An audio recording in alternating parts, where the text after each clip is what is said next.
Los desiertos de Egipto siempre están en movimiento. Se deslizan y ensanchan cambiando eternamente con el viento y el tiempo.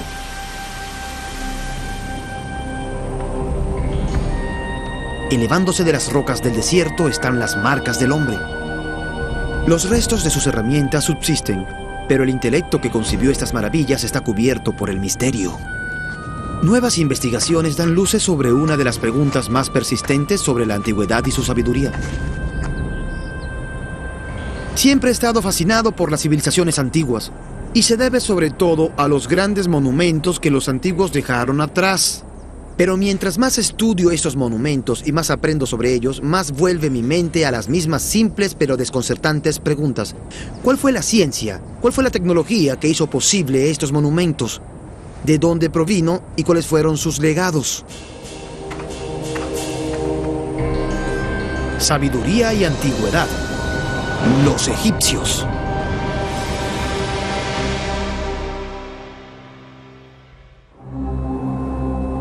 Dicen que la fe mueve montañas. Bien, en el caso de los antiguos egipcios, fue su fe lo que les hizo mover una montaña para construir otra. Para hacerlo, no inventaron herramientas, sino técnicas y métodos astutos. Volé a Egipto buscando los restos de su antiguo pasado para descubrir algo nuevo sobre ese antiguo legado.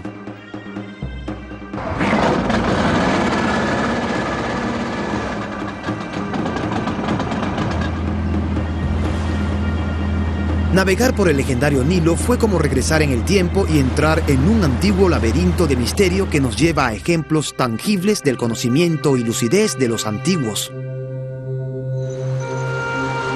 Los primeros egipcios vivieron en un mundo sin ciencia, en un mundo lleno de misterios con pocas explicaciones. Su legado comenzó hace 7000 años, cuando intentaron aprovechar el Nilo. Cada año, el río se desbordaba después de que la nieve se derretía en las montañas etíopes a casi 2000 kilómetros. En gran parte, la inundación era una bendición, pues durante la sequía había hambrunas, pero la crecida traía grandes cosechas y vida. El 97% del Egipto actual es desierto, y el Nilo fue y es su principal fuente de agua. Pensando en su medio ambiente, los antiguos egipcios comenzaron a desarrollar métodos para utilizar la naturaleza a su favor, imitando las cuencas naturales que retenían el agua cuando el río retrocedía. Construyeron canales para dirigir el flujo natural incluso a campos distantes, donde el Nilo dejaba atrás un suelo rico en nutrientes cuando se evaporaba el agua. Los egipcios inventaron el primer sistema de irrigación del mundo y el Nilo se convirtió en la clave de su éxito. Con mucho tiempo entre manos para pensar, los antiguos egipcios detectaron reglas y ciclos naturales. La fuerza predominante en sus vidas era el río. En una época anterior a la era de los jeroglíficos, sabemos que los antiguos trataron de predecir los niveles de la crecida haciendo marcas en las rocas. Dada su total dependencia del Nilo, los egipcios necesitaban un modo de predecir su comportamiento. Finalmente, construyeron esta fosa diseñada para atrapar el agua crecida. Desarrollaron un nilómetro, un método simple pero efectivo. Podía tomar varias formas, pero aquí en la isla elefantina, en Asuán, era una fila de escalones con una altura en codos tallada en la pared. Por la altura que alcanzaba el río, sabían qué esperar del año que iniciaba. Una altura de 18 codos significaba hambruna, 24 significaba abundancia y 27 predecía desastre. El nilómetro era un signo de vida.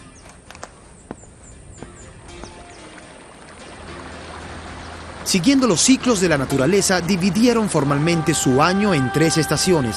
Primero estaba la estación de crecida, luego la estación de descenso para cosechar y finalmente la inevitable sequía que duraba hasta que el ciclo vital del Nilo se repetía. Los antiguos dividían cada estación en 4 meses y la luna definía cada mes como un ciclo de 29 a 30 días. De sus vecinos sumerios, los antiguos egipcios ya habían adoptado el calendario de 360 días, pero usar la luna como marcador resultó no ser lo bastante preciso, al menos no cuando se trataba de predecir las crecidas.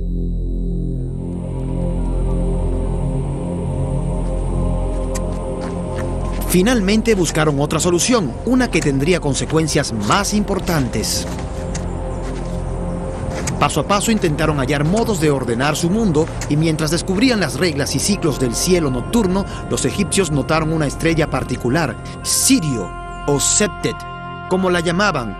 Se elevaba una vez al año a mediados de julio, cerca del inicio de la estación de crecida. Desde entonces, esta noche marcó el Año Nuevo Antiguo, un ciclo anual de 365 días, igual que nuestro año actual. Su deseo de dividir el día y calibrar el tiempo motivó a los egipcios a crear marcadores propios. Fui a ver este marcador de 3.500 años en el Cairo. Aunque por todo Egipto, obeliscos como este ya se usaban 2.000 años antes. Como gigantescos relojes de sol, los antiguos podían saber la hora por su sombra. Pero, ¿cómo sabes qué hora es cuando no hay un obelisco cerca? Cerca del año 1500 a.C., los egipcios habían inventado un reloj portátil. El principio era simple: apuntaban una regla en forma de L hacia el sol para crear una sombra. Para hacerlo preciso, una plomada ayudaba a mantener el instrumento nivelado. Si se sostenía horizontalmente y se apuntaba directamente al sol, la sombra igualaba el ancho de la regla. Y la sombra te decía la hora. En otras palabras, tienes un reloj.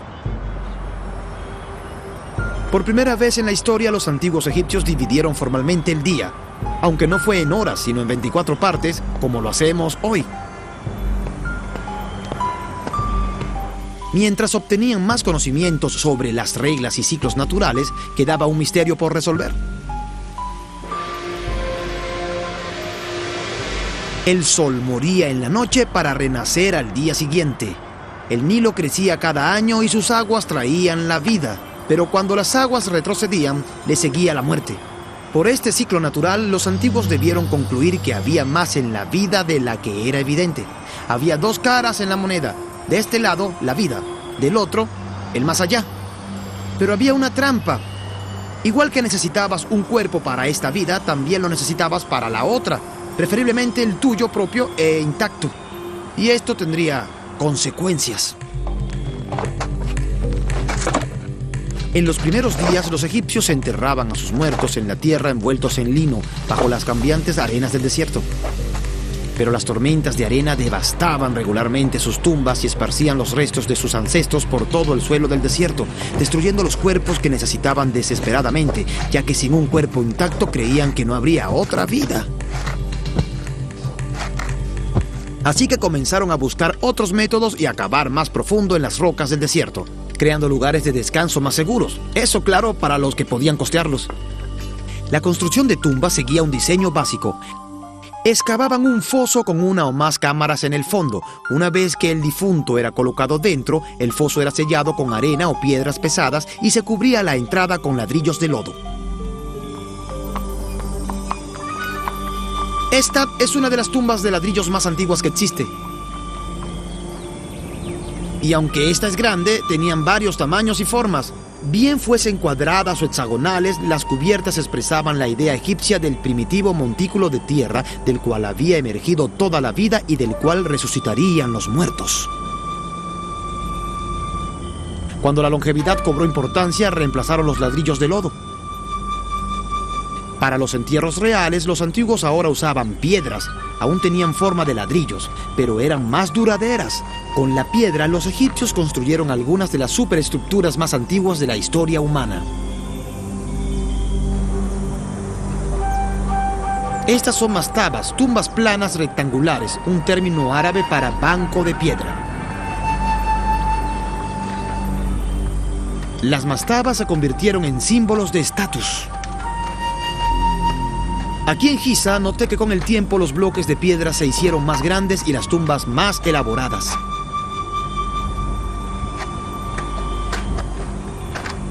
Esta era una fosa funeraria. Puedo ver que los antiguos artesanos eran verdaderos maestros. El alto nivel del acabado hace difícil creer que tenga 5000 años. Al final de la fosa, una mastaba como esta contenía una o más cámaras funerarias, dependiendo de la riqueza. Una superestructura rectangular sobre la fosa funeraria contenía un corredor, una capilla y otra característica importante, un serdab. ¿Y tu posición? Sí, creo Me reuní que... con el egiptólogo jefe de la meseta de Giza, el señor Mansur, para mirar dentro de una mastaba. Aquí está la capilla, o el corredor que lleva a la capilla de la tumba. ¿La capilla? Pueden ver cuán importante era esta tumba por el nivel del acabado y los detalles arquitectónicos. Antes de la capilla de la tumba, puedes ver un corredor. Y si observas el techo del corredor, verás que construyeron un techo abovedado. Enormes bloques de piedra forman las paredes y un techo de montura. Aplicando cuidadosamente el triángulo recto, los antiguos ingenieros calcularon el arco y luego removieron la piedra para crear el techo abovedado. Fue uno de los primeros usos de la geometría. Pintaron este corredor y pusieron en las pinturas de los muros. El señor Mansur aclara que los antiguos se llevaban obsequios y pertenencias materiales a sus tumbas, pero las pinturas en los muros reemplazaban el mundo en el que vivían. Estas imágenes eran tan buenas como las cosas reales y mostraban actividades apreciadas como la fabricación de vino y detalles de sus vidas como granjeros. Cada una es una mágica ofrenda eterna expresada como arte.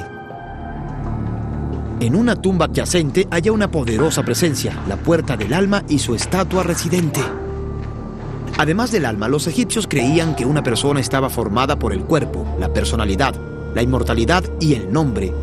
Sin un cuerpo intacto o al menos una estatua para que habitase el alma, la persona no tendría una sombra y por lo tanto no existía.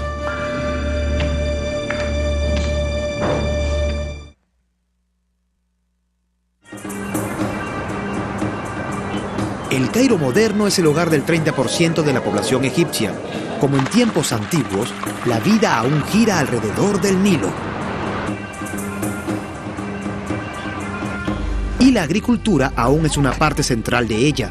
Los antiguos usaban herramientas básicas, pero desarrollaron métodos creativos e inteligentes, como el primer sistema de irrigación del mundo, para producir suficiente comida para toda una nación.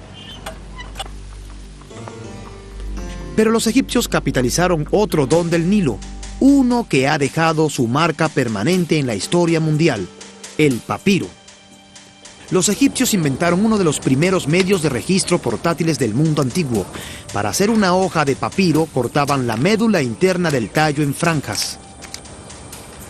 Luego las mojaban y colocaban las franjas de pulpa en ángulos rectos.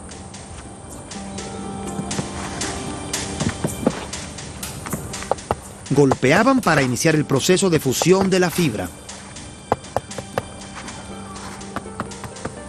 Grandes pesas continuaban la fusión de las células de la planta después de extraer el aire, reduciendo su grosor en un 75%. El secado por aire comprimía las fibras otro 5%. Mucho de lo que sabemos sobre la construcción de tumbas egipcias proviene de registros en papiro, pero para apreciar estas maravillas no hay nada como ver uno real. Así que fui a Saqqara, donde todo comenzó. Cerca del año 2600 a.C., Imhotep, médico y arquitecto del faraón Zoser, ideó una tumba apropiada para un rey. Había cuidado el cuerpo del faraón en vida y ahora le construía un hogar para la otra vida. Imhotep era considerado un genio porque llevó el diseño de la mastaba al siguiente nivel, literalmente iniciando una nueva era.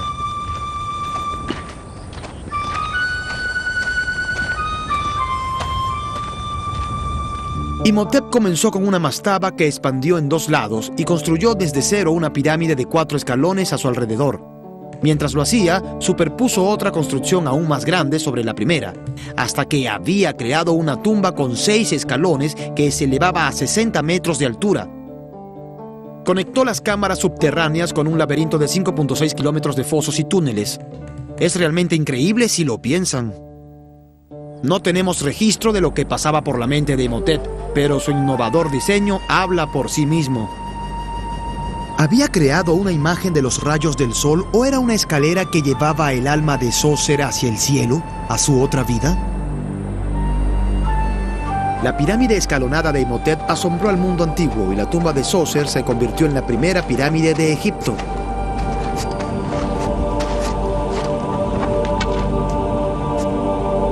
No conocemos el proceso de aprendizaje que atravesaron los sucesores de Imhotep. Ensayo y error, éxito y fracaso, lo que fuese. El hecho es que inició una nueva tendencia. Nunca sabremos cuántos intentos fallaron. Medio siglo después, el rey Juni o el rey Seneferú llevaron el diseño de pirámides a nuevas alturas. Los expertos no saben cuál fue el responsable. Para construir las más grandes, experimentaron con una base cuadrada en Meidum. Pero el cielo era el límite y luego de reubicar la tumba en Dashur, Seneferú inició un proyecto nuevo y aún más ambicioso. Al principio parecía funcionar, salvo que a un tercio de su construcción, la ambición de Seneferú se curvó por la pendiente. Una teoría dice que el tremendo peso estático pudo causar grietas en los muros interiores, así que redujeron el ángulo, por lo que el proyecto recibió el nombre de pirámide doblada.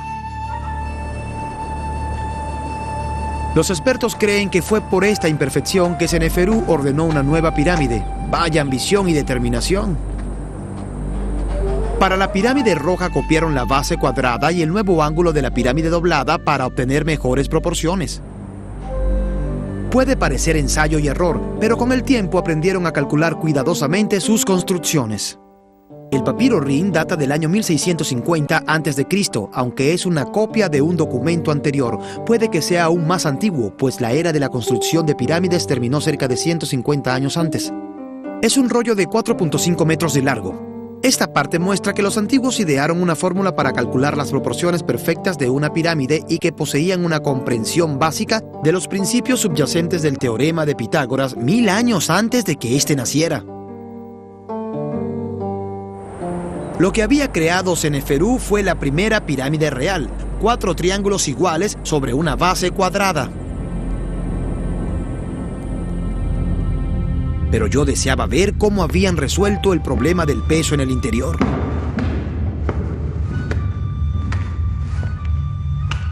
Un corredor lleva hasta 2 antecámaras y a una cámara funeraria.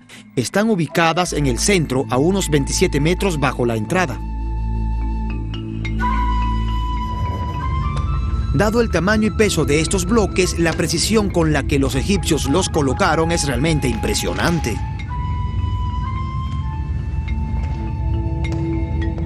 Así fue como distribuyeron el enorme peso. Construyeron lo que los arquitectos llaman techo a 2 aguas. Este tiene 12 metros de altura. Cada nivel sobresale solo pocos centímetros del que está debajo hasta que se encuentran en el tope. ¡Vaya! Luego, el corredor asciende algunos metros y lleva a la cámara funeraria.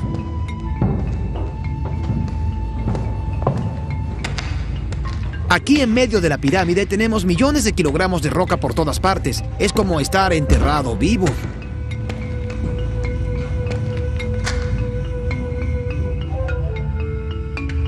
Hace mucho tiempo que los ladrones limpiaron este lugar, pero el aire aquí huele como si no hubiesen cambiado en miles de años. No entra nada de aire fresco por este angosto pasaje, a pesar de que el techo tiene 15 metros de altura. Está realmente viciado.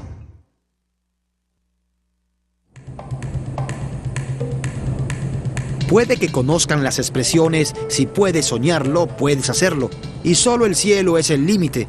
Cuando visité los antiguos lugares de Egipto, vi cuán ciertos eran estos aforismos hace mucho, mucho tiempo.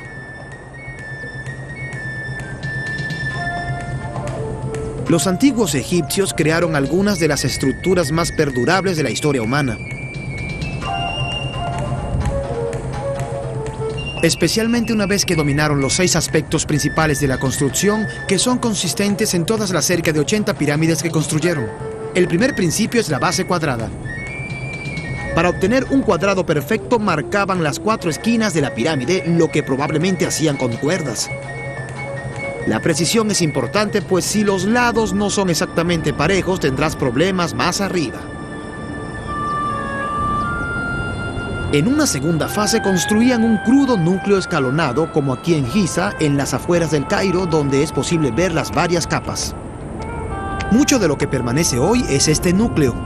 Esta es la mayor pirámide de todas, es la tumba del faraón Keops, que gobernó Egipto a mediados del siglo 25 a.C.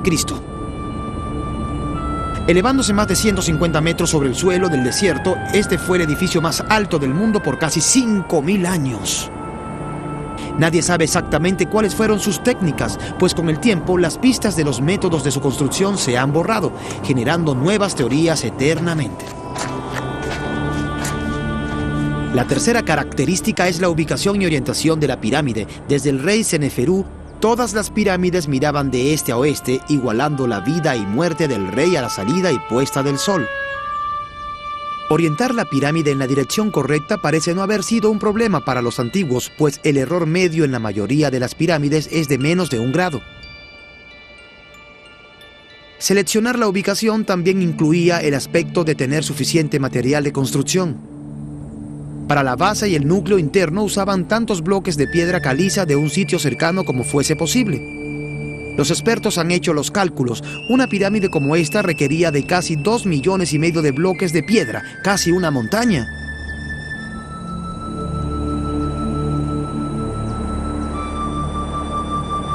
Aquí en la cantera de la pirámide aún puede verse dónde cortaron los bloques en el lecho de roca.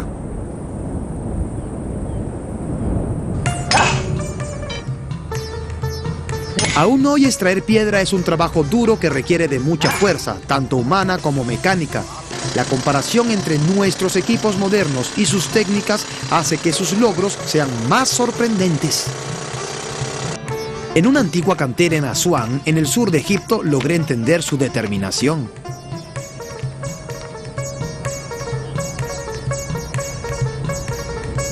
Este es un bloque de dolomita y, créanlo o no, era todo lo que necesitaban los egipcios para extraer enormes bloques de granito. Lo usaban como un martillo para golpear hasta que hacían agujeros como estos y finalmente creaban una zanja.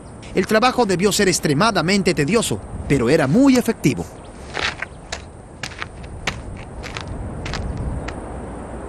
Es solo cuestión de hacer el trabajo y de que todas las personas alen los bloques hasta el sitio de la pirámide. Me reuní con Dennis Stotts, un experto y autor de libros sobre tecnología de trabajo en piedra en el Antiguo Egipto.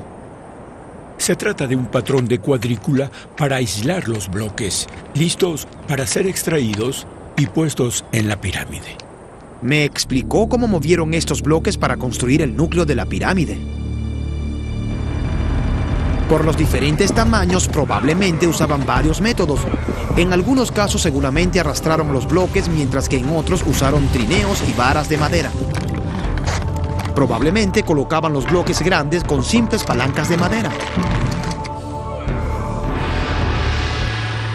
En el tope, las rocas son mucho más pequeñas y probablemente podrían colocarse a mano. En la cuarta fase de la construcción usaban piedras más pequeñas para moldear la pirámide. El truco no era tanto la forma perfecta de cada bloque, sino la altura total de cada nivel, que debía ser absolutamente pareja. Como pueden ver, las pirámides están construidas con piedras de diferentes formas y tamaños, algunas tan grandes como camiones y otras del tamaño de un refrigerador. Todas unidas perfectamente, pero como si eso no fuese bastante difícil, los constructores debían mantener un ángulo constante desde un nivel de piedras al siguiente. Solo de ese modo podían darle a la fachada la suavidad del vidrio y mantener los ángulos con absoluta precisión.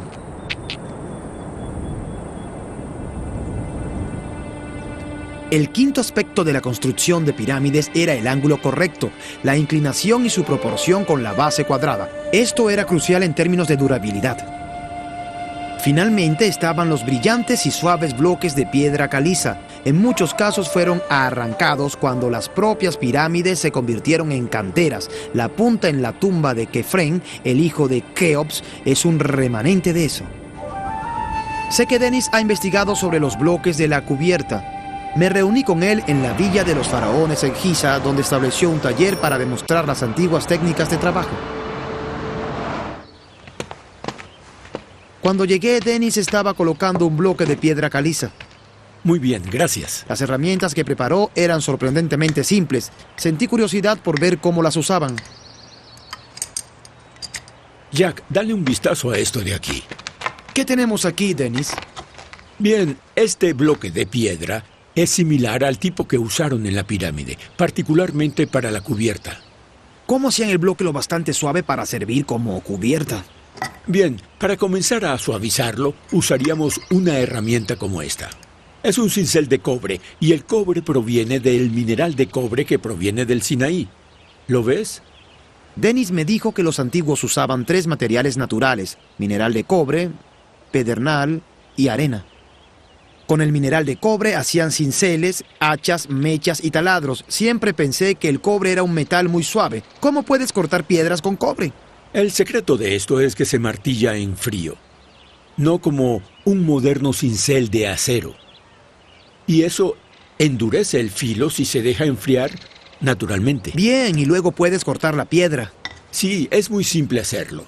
Solo tomas el cincel, colocas el borde y luego cortas gradualmente alterando el ángulo del cincel para obtener un corte limpio a lo largo de la piedra. ¿Y eso te da un corte lo bastante suave para construir las piedras de cubierta? Sí, finalmente la harías muy plana. Pero existe otra técnica que podían usar, que era la de usar un raspador de pedernal.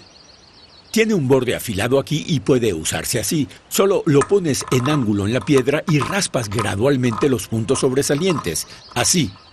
Bien, Jack, ¿y por qué no lo intentas tú mismo? Oh, es muy suave, ¿no? Así que podría solo... Sí. Así que con esto emparejas Sí. todos los bordes. Y gradualmente podrías hacerlos tan parejos que obtendrías una superficie suave. Pulir es una cosa, pero ¿cómo sabes cuándo tienes el producto terminado? ¿Cómo sabes que tu superficie es absolutamente plana? Bien, te mostraré. En primer lugar, necesitaban una herramienta precisa para probar las superficies y saber si eran planas. Ajá. En realidad se trata de, si puedes sostener eso por mí y estirarlo bien apretado en la superficie, así. Bien, estas son 3 varas que tienen el mismo tamaño. Esto es extremadamente importante. Cuando la cuerda está tensada, puedes revisar debajo de ella con una vara para ver si hay puntos elevados. Así. Si tocamos la cuerda, sabemos que hay una elevación allí, ¿no? Sí, si la cuerda se levanta así, sabes que hay una elevación. Increíble. Esta técnica era muy astuta, pero si piensas en los millones de bloques de piedra que requerían de tales detalles, siento escepticismo sobre cuán efectiva era en el campo, así que reté a Dennis a hacer un pequeño experimento. Al caminar por aquí, verás bloques alineados y parecen estar muy nivelados mutuamente. ¿Cómo los hacían tan nivelados? Bien, debían usar algo para probarlos. Así que los probaremos y veremos cuán bien están. Usemos las viejas herramientas de nivelar otra vez. Nuestra vieja amiga. Las varas y las ¿Sí? cuerdas. Coloca tu extremo en ese bloque de allí y yo lo haré con este bloque. Probaremos tu bloque primero con la vara de prueba. ¡Oh, brillante! Nivelado. Cierto, es perfecto. Ese está bien, pero la punta está aquí. ¿Cómo está el nivel aquí? Oh, sí, debes sentir admiración por ellos. Así que los hicieron perfectos. Absolutamente. Los bloques están nivelados. Pero eso no era suficiente. Para que la pirámide fuese estable, los bloques debían ser horizontales. Dennis ha traído otra herramienta antigua. Bien, podríamos usar este marco en A para ver si el bloque es realmente horizontal. Horizontal como la superficie del agua. Sí, de hecho podemos usar la superficie del agua para ver si el marco es preciso y lo hacemos marcando una línea detrás de la línea de la plomada. Si tu medida es plana, entonces esto siempre colgará absolutamente vertical y entonces sabes que la roca es horizontal. Sí, bien, ¿cómo está eso? Perfecto, está absolutamente en el medio. Es muy bueno. Muy bien. Pero eso es una cosa, es decir, saber que el bloque es horizontal es bueno, pero de seguro debes saber si los lados son verticales. Sí, así es, Jack, pero tenían otra herramienta para ese propósito. Y solo había un lugar para probarla. Este es uno de los bloques de cubierta que alguna vez cubrieron toda la pirámide. Así es, Jack. Ya que este bloque debía encajar con su vecino, la cara vertical debía ser realmente vertical y podían probarla con esta herramienta llamada Marco F. Y por cierto, este es el único lugar en la meseta donde podemos probar si la superficie de un bloque de cubierta es realmente vertical. Es una herramienta simple. En tanto esta distancia sea igual a esta distancia y la línea de plomada toque ambos extremos, podremos decir que la superficie es realmente vertical. Bien, Jack, ¿cómo va eso? Va bastante bien, Ned. Entonces podemos decir que la Vertical. superficie es vertical. Muy simple, ¿no? Tienes razón de nuevo, Jack. Mientras que los trabajadores de la cantera movían una montaña para construir otra, otros equipos trabajaban aquí, en el muelle de la pirámide. Lo llamaban muelle porque estaba, créanlo o no, lleno de agua y conectado al Nilo por un canal. Era una escena de actividad febril como un moderno puerto de carga, pues era aquí donde todas las piedras llegaban por bote. Aquí las piedras eran descargadas y luego arrastradas colina arriba hasta las pirámides.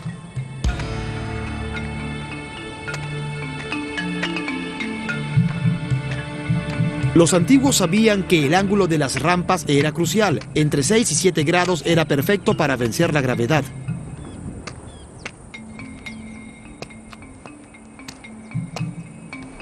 Desde el muelle las piedras eran cargadas en trineos que luego eran alados colina arriba, lubricados con cal en polvo y agua, reduciendo la fricción en 90%.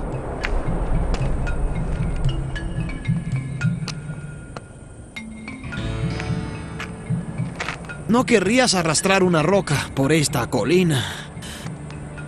Me pregunto cómo eran las personas que arrastraban pesadas piedras hasta las pirámides día tras día durante los 20 o 30 años de construcción necesarios para construir estos gigantes.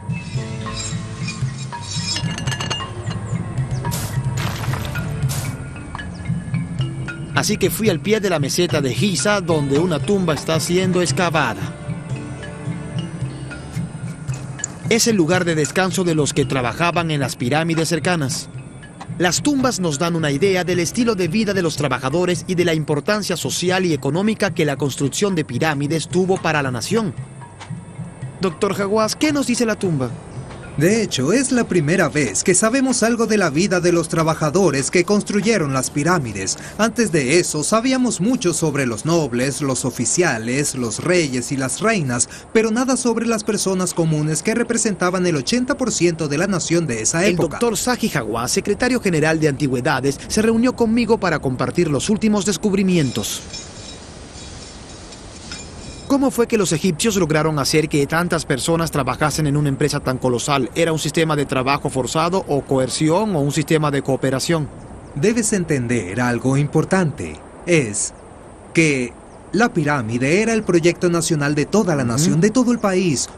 1.600.000 personas, que era de hecho el número de habitantes de Egipto en esa época, dedicaron sus vidas a construir esa pirámide porque era para el rey, que de hecho era el dios.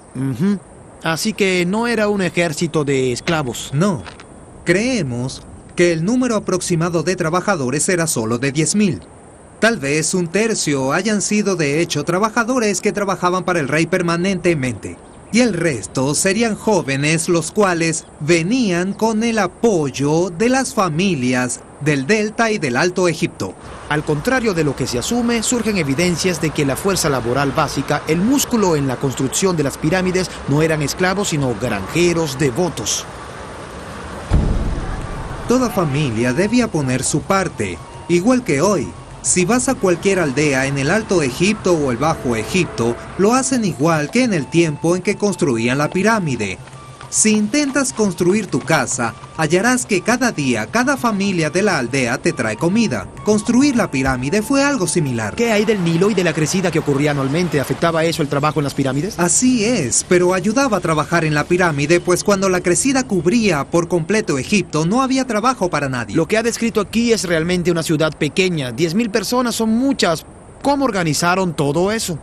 Un equipo consistía en 2.000 trabajadores y dividían el equipo en dos bandos. Cada bando estaba formado por 1000 trabajadores. Cada uno tenía un nombre como Amigos de Khufu, el Ebrio de Menkaure. Cada grupo tenía un supervisor. La disposición de esos 10.000 hombres en grupos, bandos y grupos más pequeños hacía que esa organización fuese muy fácil. Tenían un área grande como una cantina para alimentar a los trabajadores. Tenían las instalaciones para almacenar todo el equipo, las herramientas, pues no podían poseer las herramientas. Las herramientas eran propiedad del gobierno. Tenían personas para ocuparse de sus ropas, otras para el alimento. Tenían personas que preparaban todo para ellos. Como una pirámide. Sí, ¿por qué siempre nos preguntamos sobre la construcción de la pirámide? La administración para la construcción de la pirámide es más genial que la construcción de la propia estructura. Y es por eso que la pirámide construyó a Egipto, pues construir esta pirámide hizo que aprendieran de arte, tecnología y ciencia. La fe egipcia en la otra vida impulsó no solo la ciencia y la tecnología, sino el comercio.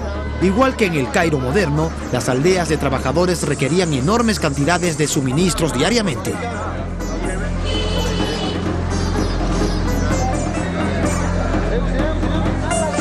Muchos buscaron satisfacer esas necesidades. Y al irradiar más allá de las tumbas reales, su creencia tocó todos los aspectos de la vida cotidiana egipcia. Cada vez más personas buscaron abastecer la demanda, generando su propia demanda a la vez. La empresa y todos los aspectos asociados a ella se convirtieron en una industria importante. Incienso, bálsamos y ungüentos que habían sido una prerrogativa del rey eran ahora deseados por las masas. Hola, necesito un perfume antiguo.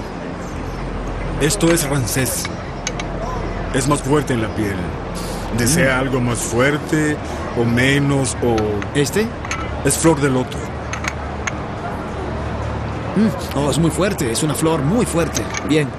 En la creencia de que eran la esencia de los dioses, los aceites perfumados se aplicaban en la piel con fines tanto cosméticos como medicinales y también se usaban en el proceso de momificación. Podríamos decir que el perfume es otra invención que le debemos a la creencia egipcia en la otra vida.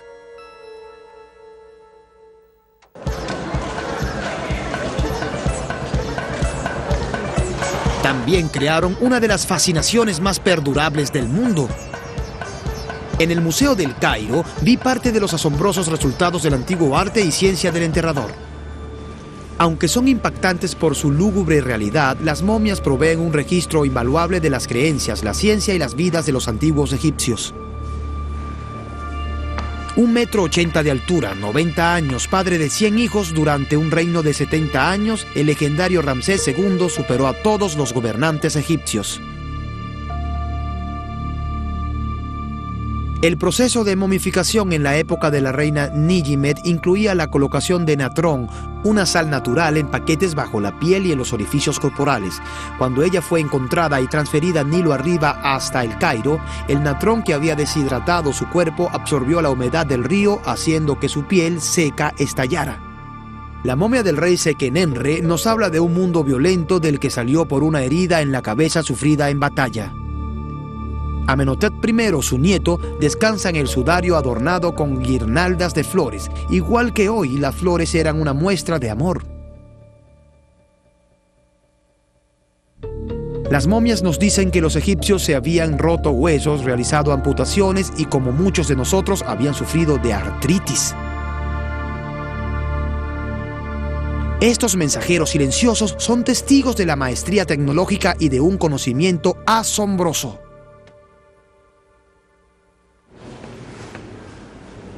Cerca de allí hallé otra maravilla antigua, un bloque de granito ahuecado, el ataúd o sarcófago de los antiguos.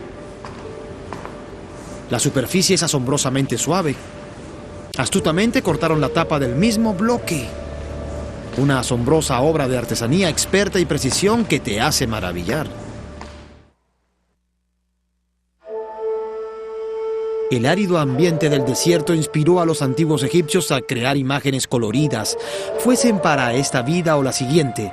En su mundo, las flores tenían un significado muy especial. Registros del año 2200 a.C. muestran que fue en el antiguo Egipto donde se crearon los primeros jardines ornamentales, más de 1500 años antes de los míticos jardines colgantes de Babilonia. Al ser prerrogativa exclusiva de la realeza, algunos dicen que los jardines antiguos eran una expresión del poderío del rey Dios, que era tan poderoso que podía hacer crecer flores donde la naturaleza no podía. Pero los antiguos veían más en ellas. Eran una imagen del renacimiento y la regeneración, símbolos de amor y adoración para el paso de esta vida a la siguiente. Colocadas con las momias dentro de sus ataúdes, se creía que las flores las protegían por una eternidad y creían que el granito les brindaba el mejor seguro. En la escala de Mohs del 1 al 10, el granito tiene un 7, haciéndolo al menos tan duro como el acero.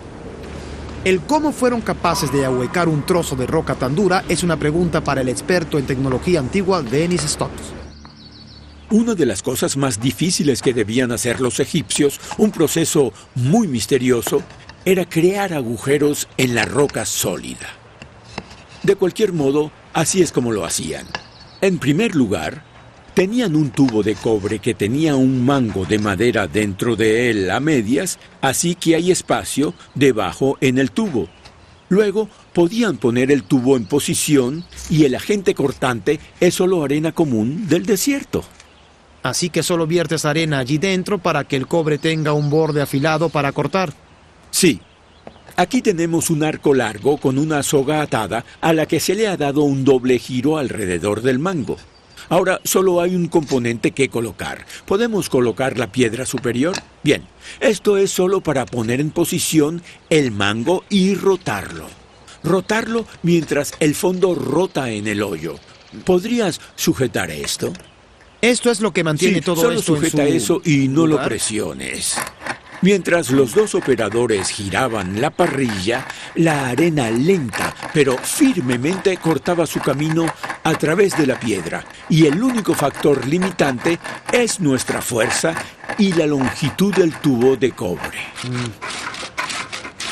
Claro. Es una técnica muy buena y claro, es muy económica. ¿Por qué? Porque solo taladras la circunferencia del tubo. El núcleo puede ser removido después y obtienes un agujero. Realmente es una super tecnología.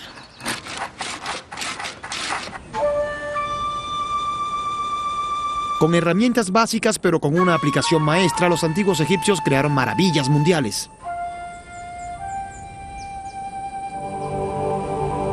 Y al crecer sus conocimientos y experiencia, la artesanía de las pirámides entró en decadencia.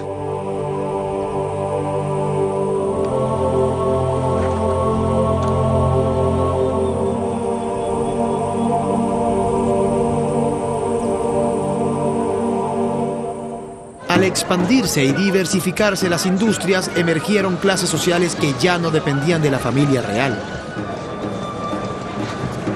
Algunos historiadores creen que las guerras, hambrunas y cambios de poder en el sur contribuyeron al declive. Pero tomaría otros 1000 años antes de que los egipcios recibieran el golpe final. Surgió una nueva fe y a pesar de que también reconocía el concepto de la vida después de la muerte, aseguraba que no necesitabas un cuerpo para disfrutarla.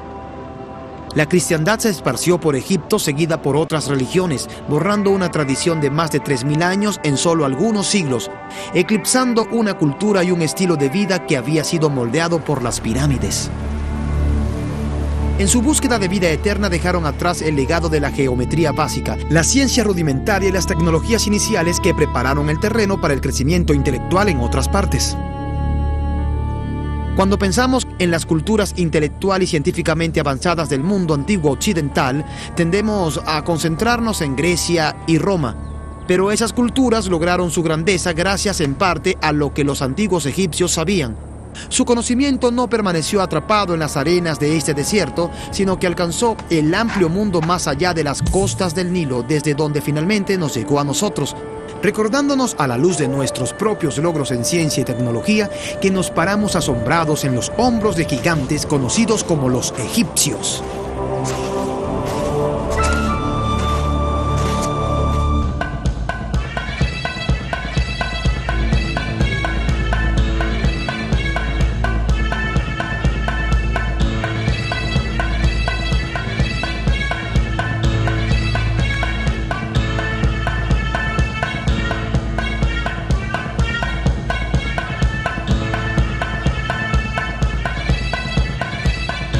Doblado en N&N Studios, Caracas, Venezuela.